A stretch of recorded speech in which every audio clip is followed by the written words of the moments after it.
न तेभ्या सर्वदा भक्त्या शनके दुतापय रूपम देहि याम दे सुदय दुष्यहि। से भक्तों को जय माता की, जय माता की, जय माता की।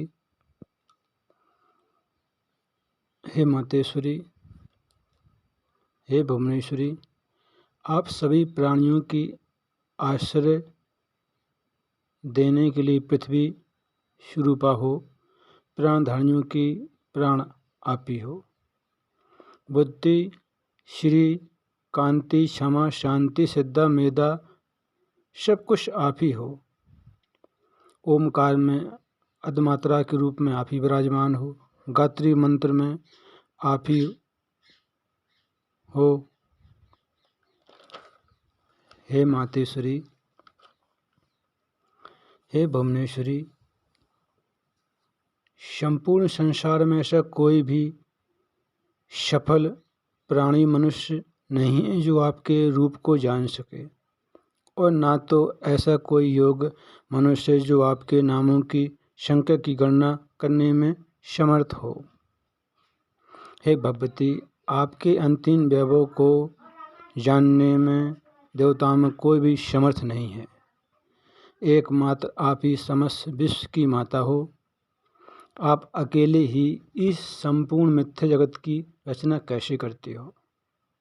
हे देवी, एकमात्र वेद वाक्य की आपके इस सृष्टि कार्य की प्राथमिकता सिद्ध करते हैं। हे भगवती, हे मातेश्वरी, हे जगजननी जगदम्बा भवानी चामुंडा शक्ति, क्या आप भगवान विष्णु के सिर कटने की घटना को नहीं जानती हो? क्या यह जानकर भी आप मधुसूदन भगवान विष्णु की शक्ति की परीक्षा लेना चाहती हो? हे मातेश्वरी, क्या भगवान विष्णु को संग्राम विजय में अहंकार हो गया था, इसलिए भगवान विष्णु का सिर कट गया? हे मातेश्वरी, सिंधु सुता लक्ष्मी पर किसी कारण से क्रोधित तो नहीं हैं आप? आप लक्ष्मी को स्वामी विहीन किस लिए देखना चाहती हैं?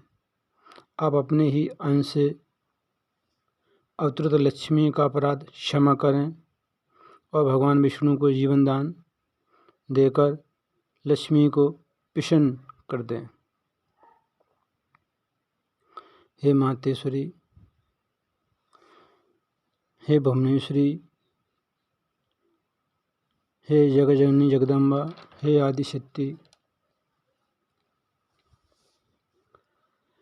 हे देवताओं, इन सभी वेदों ने भावपूर्ण से मेरी भक्ति की है। मैं प्रसन्न हो गई हूँ, इसमें कोई संदेह नहीं है।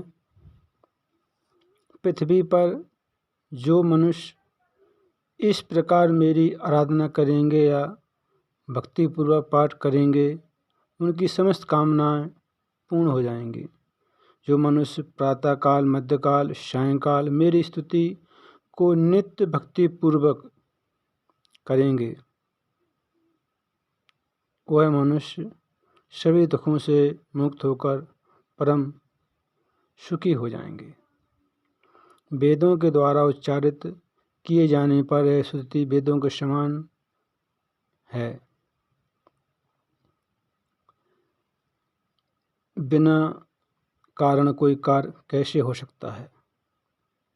हे मातेश्वरी, अब आप भगवान विष्णु के सिर कटने का कारण हमको बताइए, इसका क्या कारण है? देवी जी बोले, देवताओं सुनो, मैं आपको भगवान विष्णु के सिर कटने की घटना का कारण बताती हूँ। एक बार अपने समीप बैठी हुई अपनी पत्नी लक्ष्मी का मुख देखकर भगवान विष्णु हंस पड़े। लक्ष्मी जी ने सोचा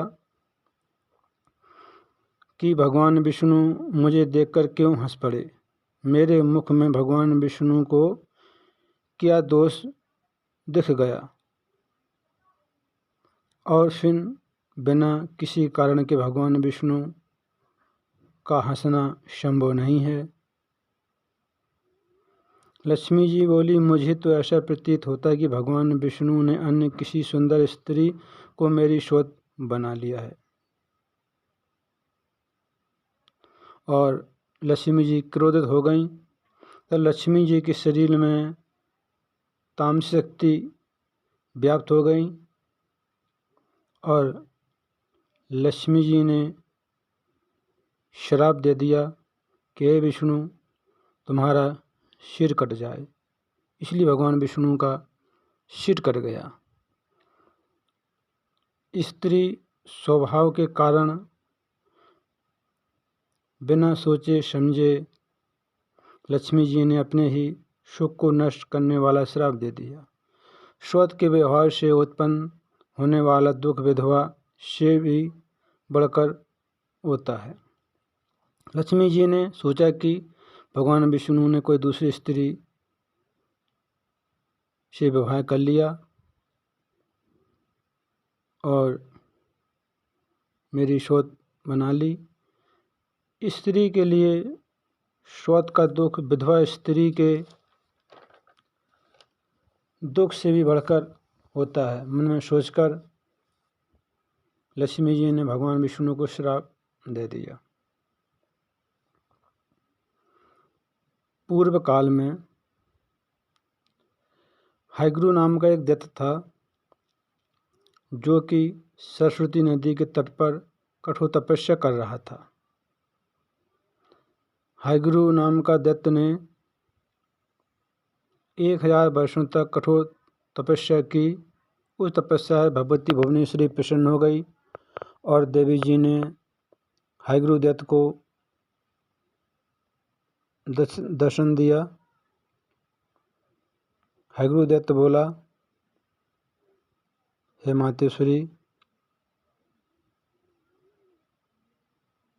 मैं आपकी स्तुति कर रहा हूँ।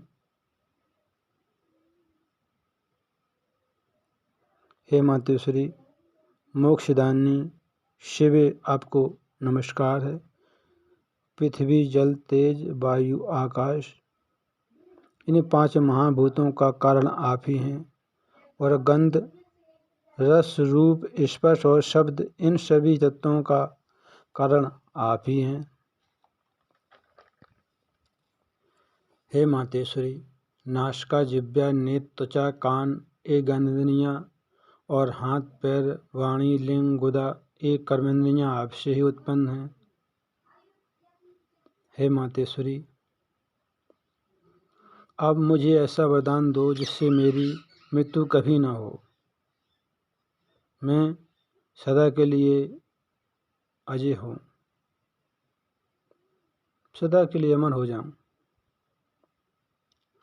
देवी बोली, जन्म लेने वाली की मृत्यु निश्चित है और मरने वाले की जन्म निश्चित है। मरने वाले का जन्म निश्चित है। इस संसार में इस प्रकार की मर्यादा का उल्लंघन कैसे संभव है? तुम मन में विचार करके कोई दूसरा वर मांग लो। तब हाइग्रू दैत्य बोला, हे मातेश्वरी, मुझे मेरे नाम वाला ही मार सके, जो मेरे समान हो उसी से मेरी मृत्यु हो। देवी जी ने कहा, तथास्तु। हाइग्रू अपने राज्य में लौट आया और देवताओं को और ऋषि मुनियों को कष्ट देने लगा। तभी भगवान विष्णु का सर कटा हाइग्रू दैत्य का वध करने के लिए। तब देवी जी ने कहा, हे ब्रह्मा जी, भगवान विष्णु के धड़ पर घोड़े का सिर लगा दो। तब ब्रह्मा जी ने घोड़े का सिर काट के भगवान विष्णु के धड़ पर लगा दिया और भगवान विष्णु हाइग्रीव हो गए। बोलो हाइग्रीव भगवान की जय। जैसे भगवान हायगुरु हुए तब भगवान विष्णु ने उस दैत्य दुष्ट दानव के साथ भयंकर भीषण युद्ध किया और युद्ध में उस दानव हायगुरु का संहार किया। बोलो श्री भक्तों को जय माता की, जय माता की, जय माता की।